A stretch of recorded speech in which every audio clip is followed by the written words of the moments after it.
because when women speak, the world listens. Good morning, world. Good morning, Nigeria. Good morning, Lagos State. Good morning, Ogun State. Good morning, Fumi. So it's not be like I greeted you last. Oh no, it's fine. This is HerLens this morning on Women Radio 91.7. With the ladies of HerLens, unfortunately, Bookie is on a week-long training, so she will not be joining us today. I think Suzanne said she was going for, is it a POP? There was something she mentioned yesterday. My memory is remembering, but it's scrambling right now. We're gonna wait for. Well, we're hoping that Ibn Abel joins us this morning, but in the meantime, you already know that myself and Nima are very, very well and capable for this morning. How are you, Nima? We are on our third hour, I think. Yes. Some people are just on their first hour. We were on our third hour already. I think I'm fine, oh. But Alhamdulillah. Okay. All right. This morning, yesterday, I was online for a bit. I think toward the end of the day, I wasn't really online the whole day, and I saw that there was a particular conversation that was happening on Twitter, and I think it had started 2 days ago. I think I saw it about I saw it over the weekend briefly, but then it's still been continuing till now. It is. I don't want to call it child abuse because that's what they're calling it. When parents beat. Oh, Ibn Abba has joined us. Good morning, Ibn Abba. Finally, good morning. Is the network, sorry. Who is network's wife? I'm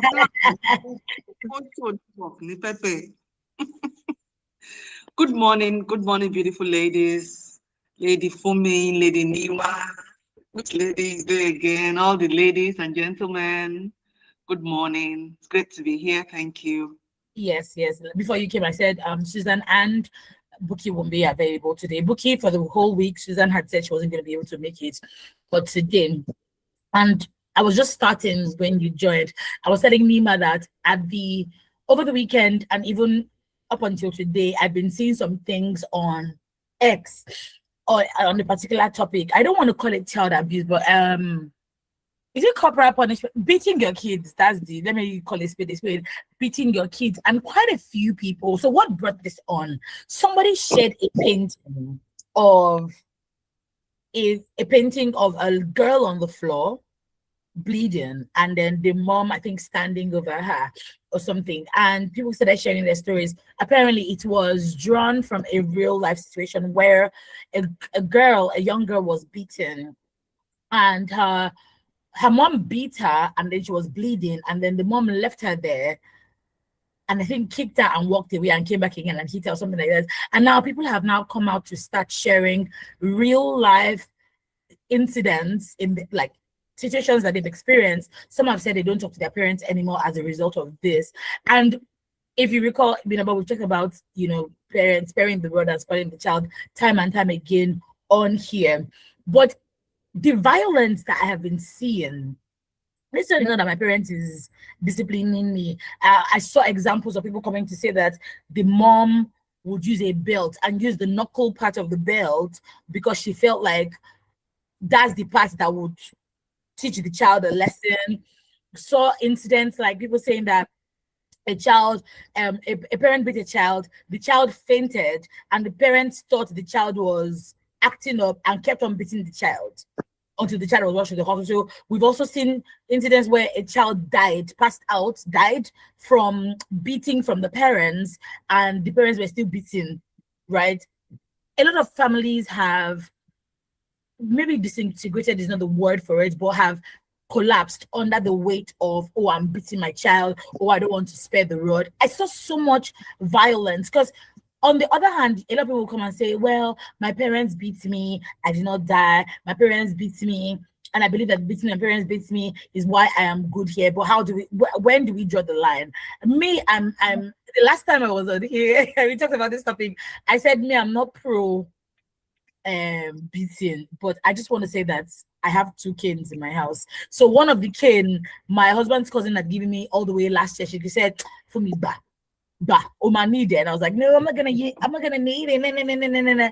I can tell you that I started using it maybe 2 months ago. But when I say using it, it's like tap, because I use it to scare them because my children don't do well with beating of any sort. My children are more sensitive. They're very, very sensitive. So if you scold them, if you shout at them, they just start crying. So I know that beating is just a pointless thing, right? But seeing these stories of actual, like, my mates, my age mates, young people. Some people said, I saw one particular person that said when she got admission into the university, she never went back home till now. She's not gone back home. There's some that they've disowned their parents. There's some that they've disowned their fathers. There's some that they never saw their parents again physically until maybe one of them died, and they still didn't go for the funeral because of the impact of this sparing the rod. Oh, I'm disciplining you in the name of sparing the rod and spoiling the child. Me, I got beaten when I was young. I'm not going to lie. I was naughty. I was naughty. Do I think the beating made any difference? No, because what I brought about was fear.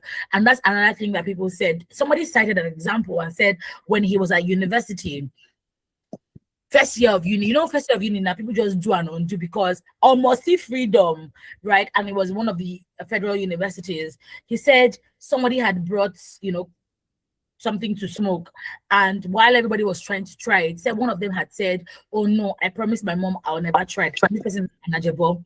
And he was saying that stayed with him because fear. A lot of parents, when they beat their children, they're instilling fear, in their children. They're instilling fear is the word for it, thinking that they're instilling discipline. But does it really, really work? Because years down the line, when these kids go to university, first year of uni is always very, very crazy. You see children that they were very, very sheltered at home or beaten at home. It's like almost see freedom. Yet the ones that maybe on the other hand, their parents were more, they had more communication, open communication, they had more conversations at home. It doesn't really go that way. And I'm not saying that one is better than the other, because we've also seen kids who got beaten and fear was instilled, and all through university they did not do one bad thing, right? But that's like a minority compared to the ones that what he will guru. And then for the ones who do, "Oh, I'll talk to my children, I want open communication with my children," we've also seen some of them that their children end up entering streets as well. So we're not saying, "Oh, one is better than the other." It's that where can we find the good balance? I've talked about different things. I've talked about, the beating the children, the pain and the injury that you inflict on your child in the name of discipline. I've also talked about the fear that you instill, when it comes to the children. I've talked about the effect of these things on the child as well, where we've seen children who have said, "I don't want to have anything to do with my family members at all, or my parents at all." And also there's a cycle of abuse, because a parent, you see a father to a wife, a man who beats his wife, and then he's beating the children. Over time, there were people who shared examples of how they left the house, but the mom now started beating them, and then they're now beating their siblings because they don't know any better. So you see that it's all intertwined. And I just wanted to also have that conversation this morning before we go ahead. Nima, did you get beating as a child? Yes. but not so much. With my dad, it was mostly like it's very funny when I tell people, "Man, no, he will not run around our compound. Oh my He gosh. will be running after us. When I say, 'Daddy, please, the last day, don't beat us,' and he's not going to beat us. He'll just be like, 'Mommy, sorry,' but he'll leave us." My dad really didn't peace. But you see that my mommy, dragon woman, that one, she'll beat. When she says she's going to beat us, she's going to beat us, but not like it will leave a mark on our body. The only time I know my mom beats me, what's the word for Coco? Mosha your Coco Lori. Mm-hmm. Mommy was crying. After that, she was like seriously crying. She was not wrapping my head around herself. I was not feeling very big. But really, I didn't get beaten so much that would be fair. It's mostly, yeah, sure, they'll warn us then. What do you think I'm doing wrong? Okay, there was Yes. conversation had. Okay. Yes, my mom will call me. "What do you think I'm doing wrong? Are you saying I'm not a good mother?" Sometimes, God, she will put blackmail, but we are used to it. Then we tell her, "Okay, mommy, it's not this, mommy, it's this." But once in a while, but not so much so that we feared her. We just jokingly tell her that mommy, you are a dragon lady. But for us to be able to call her dragon ladies because we are not afraid of her, you get. So she didn't beat us that it would instill this fear or damage in us. It was mostly like she's not going to spare the rod. And we Right. talk to her. She talks to us. We talk to her. Even with my dad. When people hear me talk to my dad, they're always like, "Are you sure you're talking to your dad?" And I'm like, Yeah, "Yes." same. I'm like, "Yes." Because if my daddy does something I don't like, I'll call him, "Daddy, level Yoda. Daddy, what you did is not good." This kind Yeah, of but this is you're a minority. Because yes. every time you speak about your parents, I'm like, oh yeah, there's love at home for Nima. But it's not the reality of But a I lot know of people, people.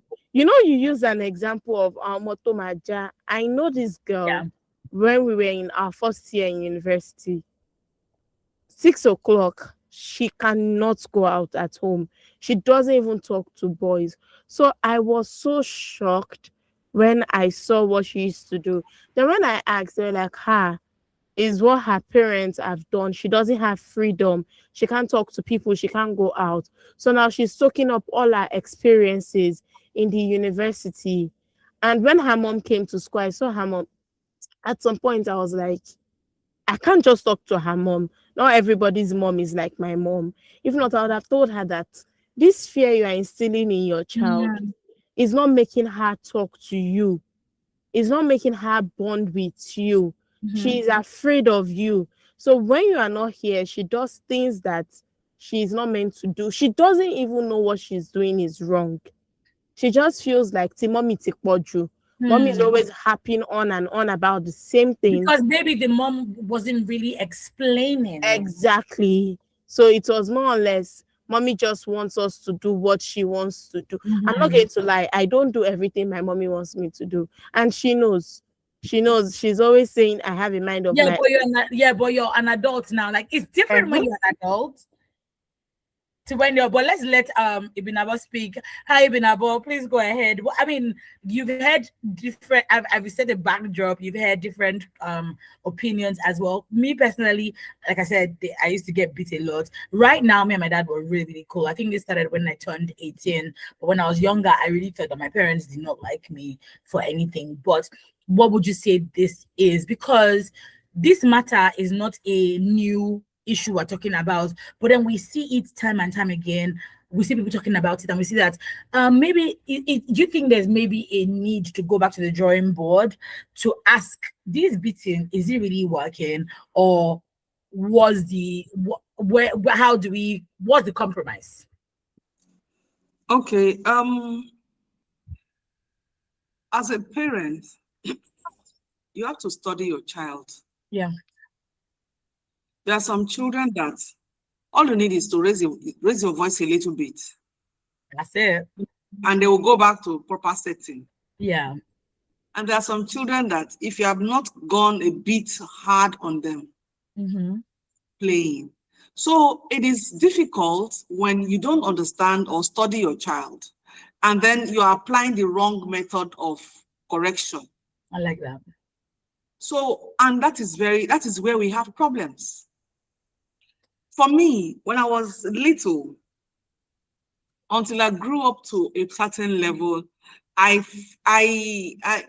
mom was a very loving woman, yet she was a disciplinarian. Mm. She was an only child. So, and she lived with our grandmother.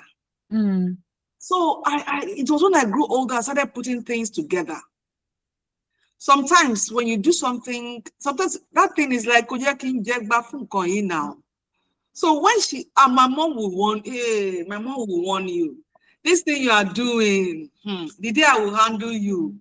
Be careful. She will warn, tell you, prepare you for the special day.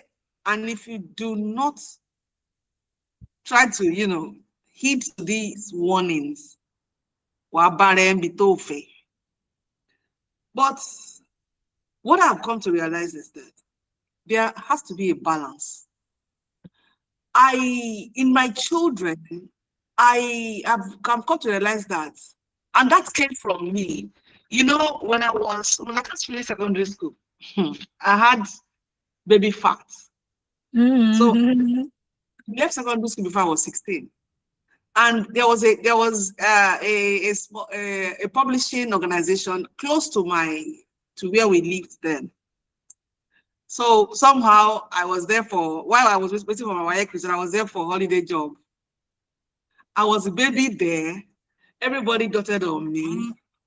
But the problem was sometimes I would just, maybe I wanted to, because we were having models in the school, in the office. It was a publishing company, and they had a magazine they published then.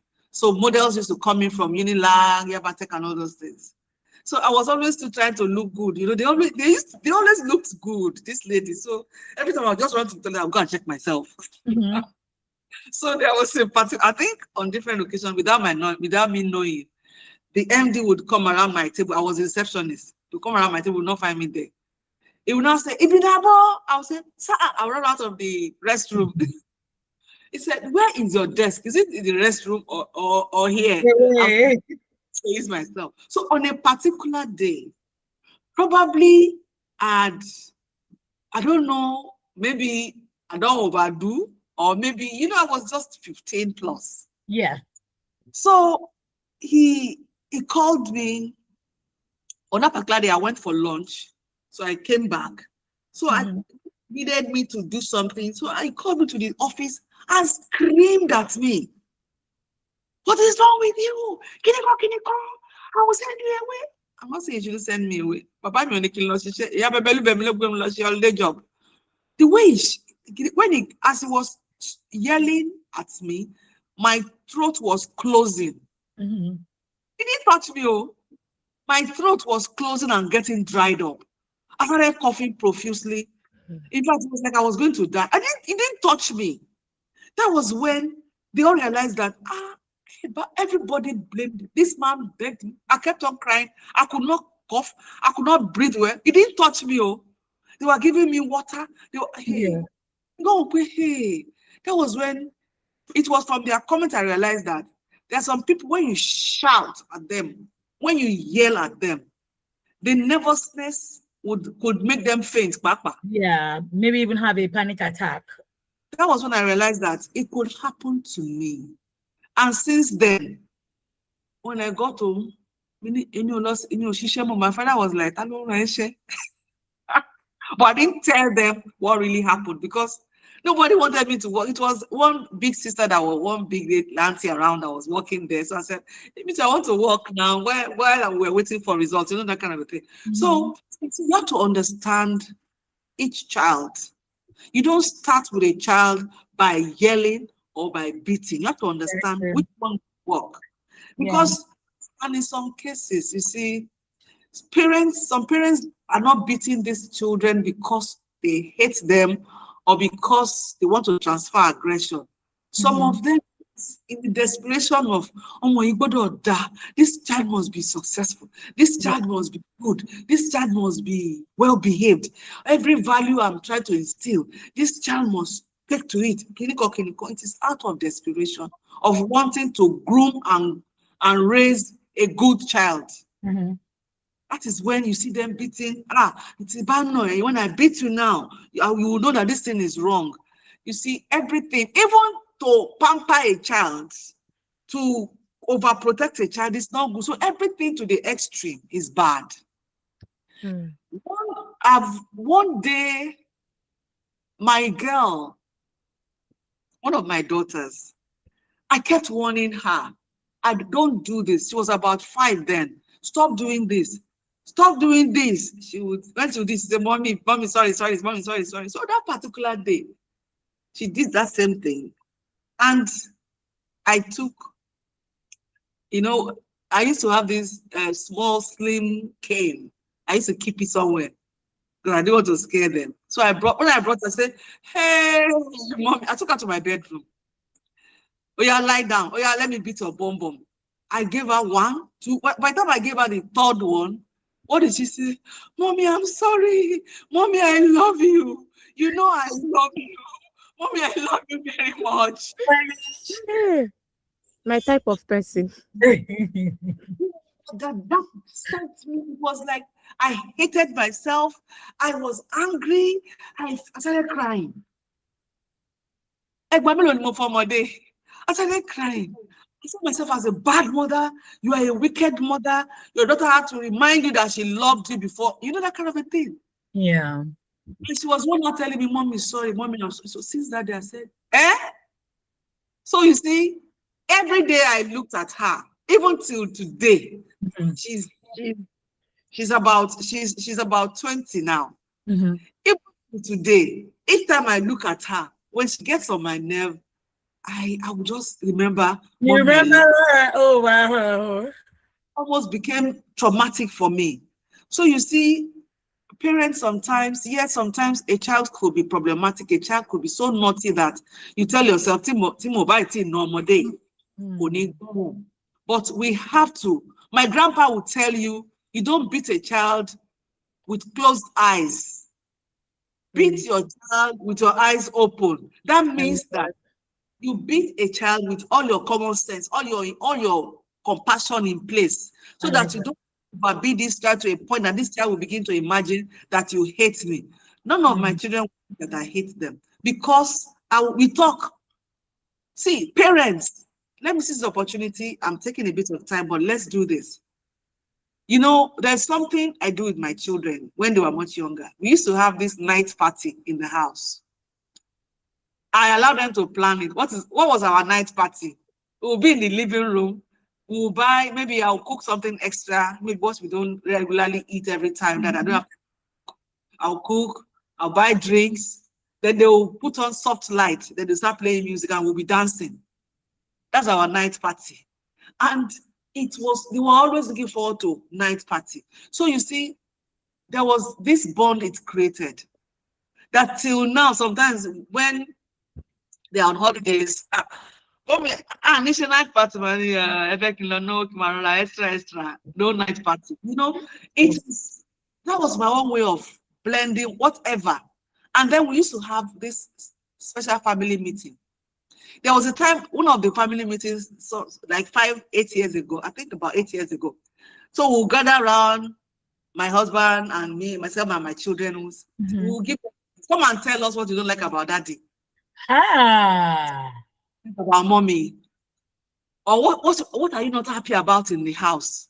You were not scared. You, my youngest daughter came out and said, "Hey, these days, if she opened the fridge is almost empty. There's nothing to nibble on. That she's not happy.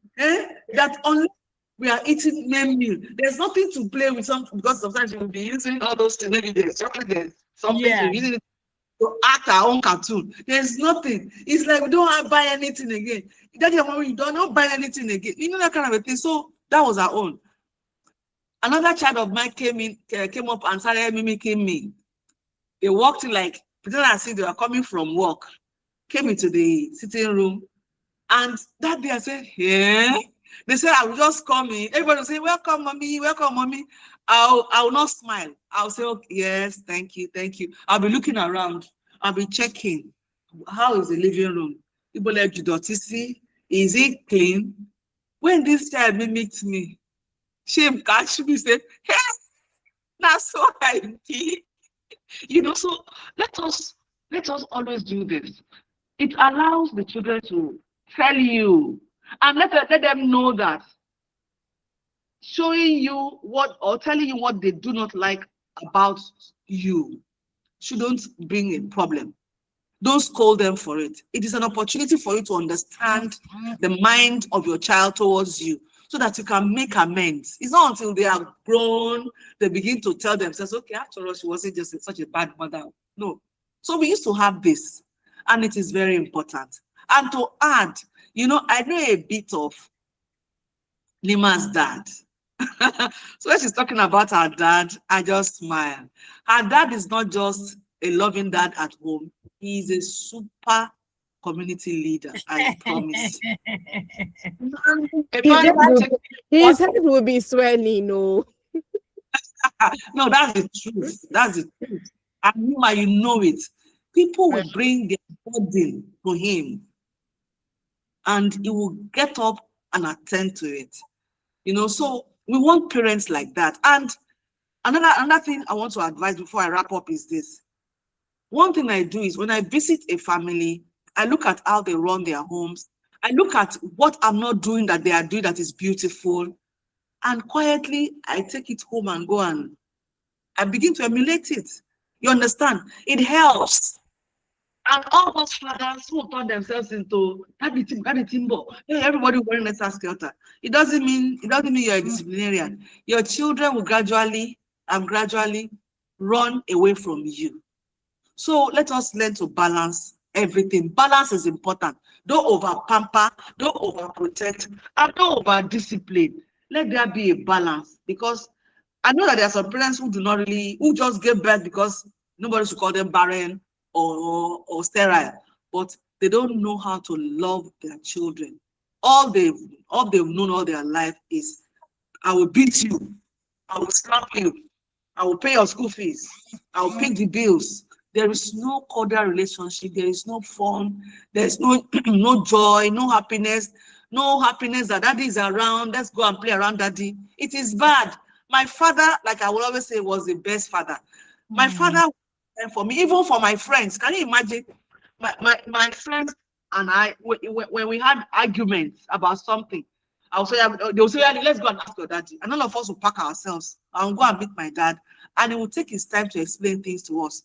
When my father died, the way my friends cried and grieved, it's like, you want to love him more than I loved him. But do you understand?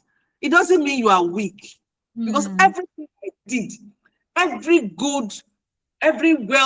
good behavior I displayed, it was out of, my father must not hear that I'm a bad child. I must not disappoint my father.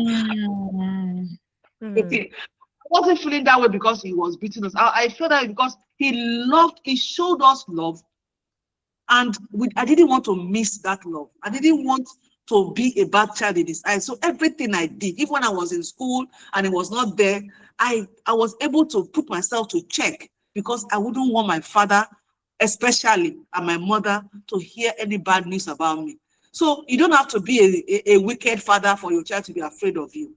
You can be loving and they will still respect, and even when you're not there, they will still do right by you and by themselves. Thank you. Yeah. Thank you so much for that, Ibina. But there was something that you said along the lines of how I took it was fear. My question is, do you think that a lot of parents project the fear of, oh, I want my child to be good? I think that's what they said. I want my child to be good. I don't want my child to go a certain way. Or do you think that that's number one? Do you also think that sometimes parents project their own dreams about their own personal lives to their children? So for instance, maybe you've always nursed maybe being a doctor. You were unable to be a doctor because of how life just went maybe for your family. And then you are now insistent that your child must be a doctor.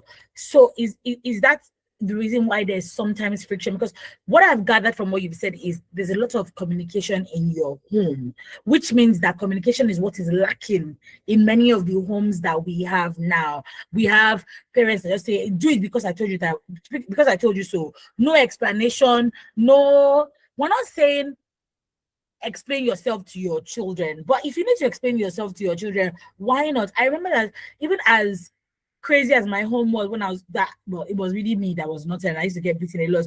We used to have family meetings too, where my dad would ask us questions, or what do you think? Or we're about to make this decision as a family. What do you guys think? That happened. I remember that used to happen off and on. It wasn't regular, but that used to happen off and on. So back to my question, do you think that parents project their fears to their children because you don't want your child to enter streets? You don't want your child to be unruly. You don't want somebody to come and say, we saw your child drinking or smoking at the junction. Oh, you think your child is is at school, but maybe your child has followed their classmates to another state. Those kinds of things. Is it fear? Then also, what can parents do to curb that fear? We want parents to also call us 07917 0800 1235 917 09155 917 917. You can text or WhatsApp us on 0703 175 6537 or 08155 917 917. Even about over to you. Okay, thank you. Like I said earlier, there are different reasons propelling people's action. There are parents who probably in the family, they are the least respected. I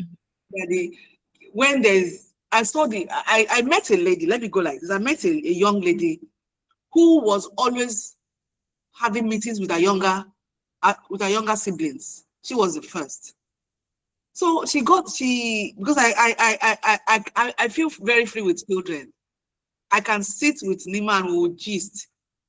What I don't like is when you are disrespectful, I will just stay away from you. I'm comfortable with anybody of any age, as long as you are not disrespectful. So she was on her siblings because in the family, her father was, according to her, was the least respected and he was the eldest. But because financially they were not there, so her father's advice or contribution in a meeting would never hold water, and she didn't like it. So now, and she made sure that she was always impressing on her siblings that we have to make it in life. You have to be successful. You have to face your studies. You cannot afford to join bad gangs, so that we'll all grow up and do our parents proud. Now that was a daughter. Now imagine a parent who probably had this experience here and there.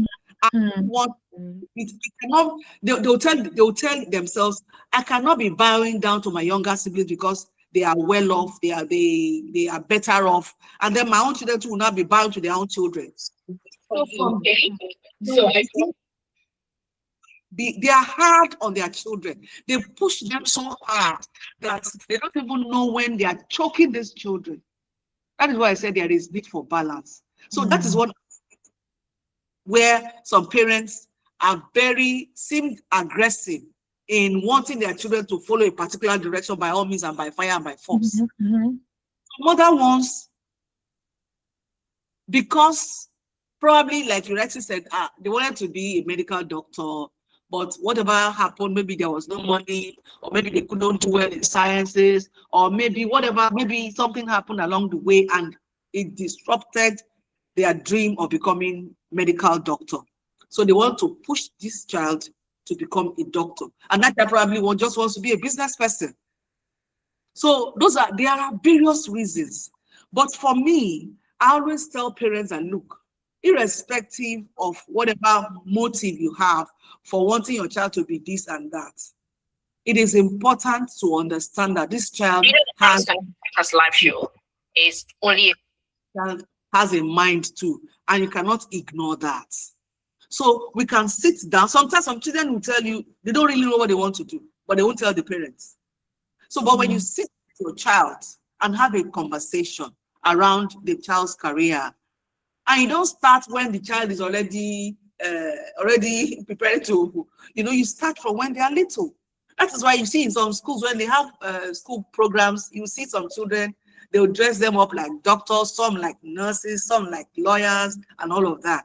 They are trying to understand what is the passion of this child. Where will this child excel in terms of career? And it is important that parents listen. Your child, I was in secondary school. I attended one of the best girls' school in Lagos. And nobody in that school would be expected to leave secondary school and not go to university because of the way we were taught and raised in that school. But I used to have a classmate who would tell you, as soon as she left the school, she would go and get married. Oh, no university. Oh, no kosher at least. And that was what she did. She said she already told her parents. And the parents said, well, it's your life. but they were there to guide her. And that was exactly what she did. And without meaning to say that you shouldn't go to university, this lady is successful. She's a successful businesswoman. This school where she said she don't go, she eventually went to school, but that was after she got married. You understand? So her story may not necessarily be your story. And the ones that failed, the ones that got pregnant while they were in school, the ones that couldn't make job and they became whatever they became by the roadside, does not necessarily have to be your story. So, but parents always care. I'm a parent. And when you talk about your children, for me, I just laugh. How when I carry on, be coming down. Because you see, children, Nima can testify because she can attest to it. A child, a toddler would have a certain behavior. By the time this toddler gets to junior secondary school, certain behavior will come in or will leave that child. Very true. A child that is very calm. Oh, my child is so calm. I don't have any problem. This is my toddler. Kiniko. By the time the child is in secondary school, the child is something else. So the children are always, there's this burgeoning in the life of every child. They continue to burgeon until they are settled. Even as an adult as I am, there were some things I used to do like 3-4 years ago, and I realized that it will work, and I stopped. Yeah. So we continue to evolve in all aspects, in terms of behavior, in terms of whatever doing and all of that. So, but as parents, what I always plead with parents is this: understand your child's angle. Even if it is bad, discuss it. But I promise you, some children are very adamant. They make parenting very difficult. We shouldn't lose sight of that. There are some children that is like, they are the problem fashioned against the parent. If you are saying, let us push, if everybody in the family is pushing, they want to pull. Even such a child, prayerfully and with a lot of intelligence, you can still work with that child. No child, when they say there's a black sheep in the family, well, I believe that one that we are calling black sheep is because we have not gotten to understand properly the needs of that child. Sometimes the need of a child is very frustrating. As a parent, that's why you're a parent. You have to look for a way to go around it and blend your needs and your understanding of a good behavior with that of that child. There will be a balance. It's not the most difficult profession in life is parenting. It is parenting, because when you think you are doing it right, you don't even know when your children will come up and tell you one or two things. Absolutely. With all this my efforts, but it's okay. See, feedback is very powerful. Feedback is important. It helps you to become the better version of yourself. Absolutely. So as parents, I want to plead with everyone out there. Sometimes you can have very good children. Sometimes it's like you ask yourself, which part of hell did you get these children from? I believe that with enough love, patience, prayer, number one, prayer, adura.